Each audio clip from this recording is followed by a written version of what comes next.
Good evening. Those brave and hopeful words come from a railway community that's endured the threat of closure for 9 months. Shildon, a small town in County Durham and a birthplace for the railways, is the imperilled embodiment of all that's most fearful in last week's Serpil report to the government on the future of the national rail network. Tonight we look at the implications of that report for the North East, but we start with Shildon and the workshops where wagons have been built and repaired since the days of George Stephenson and Timothy Hackworth. In one reorganisation at the beginning of the 70s, they became part of a limited British rail company. Now it's suggested that they be turned over completely to private enterprise if it wants them. They just don't fulfil the simple profit and loss criteria that now appear to be the rule for the nationalised industries. But they're fiercely proud of their product in Shildon and as determined to keep it as they were when closure was first mentioned in April a year ago. We felt that we needed to do something. We needed to shock British Rail into thinking, what have we done wrong here in saying Shildon's going to close? And the campaign got off to a great start. We had our local march from the works up to the football ground, addressed by local speakers and trade union officials, and there was 10,000 people who attended that march. Now there's only 2,500 people who work on the works, so the rest came from the surrounding area and the other factories in Shildon. The women whose husbands work on the works all joined in the march, school children, everyone. 10,000 people joined in.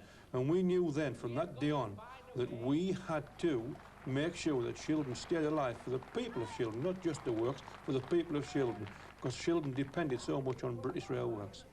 We are still lobbying. We've lobbied all the conferences, the TUC, the Labour Party, the Tory Party, and we've lobbied all rail house meetings that the Railway Shopmen's National Council have convened, and in fact we're in the throes of doing that now.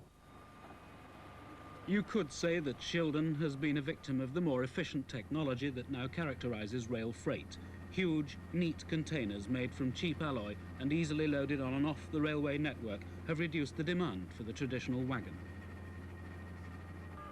But it's where the newer containers go that has jeopardised not just the wagon building business, but the whole railway system. Britain's roads now carry a larger proportion of traffic and freight than in any other European country. That's where the business has gone. So it doesn't really matter that the vehicles which emerge from the Shildon works are well made. The honest crafts and competence that go into the construction of these wagons now have to compete with the hard, mercantile logic that applies to Britain's railway operation. Even so, that's a trend which has yet to crush the modest, even gentle dignity of those who work here. It's a very proud works. It has been in existence now for close on 150 years, possibly one of the oldest railway workshops in the world. And in its earliest days was building locomotives for the Stockton and Darlington Railway, and then in the 1860s locomotive building was moved to Darlington, and Shildon since that time has virtually been one of the main suppliers of freight wagons to the railway system of the UK.